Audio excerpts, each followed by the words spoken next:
जो न्याय चिंचवडमध्ये जगताप कुटुंबाला देण्यात आला होता तोच न्याय भारतीय जनता पक्षाकडून टिळक कुटुंबाला मिळू शकेल अशी अपेक्षा हिंदू महासंघाला होती। जातीपेक्षा धर्माचं आम्ही काम जास्त करत असताना सुद्धा प्रत्येक जातीला योग्य प्रतिनिधित्व असलं पाहिजे अशी आमची भूमिका आहे। पुणे जिल्ह्यामध्ये 31 मतदारसंघ विधानसभेचे आहेत। 31 पैकी कोथरूड आणि कसबा या 2 मतदारसंघांचे उमेदवार हे ब्राह्मण समाजाचे नेतृत्व करत होते।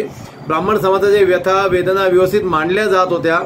आजच्या या प्रकरणानंतर टिळक कुटुंबाचं सुद्धा राजकारण आत्ता तरी संपलेले असं असल्यामुळं ह्या भावना ब्राह्मण समाजाच्याकडच्या तीव्र भावना आज हिंदू महासंघापर्यंतही पोहोचलेल्या आहेत।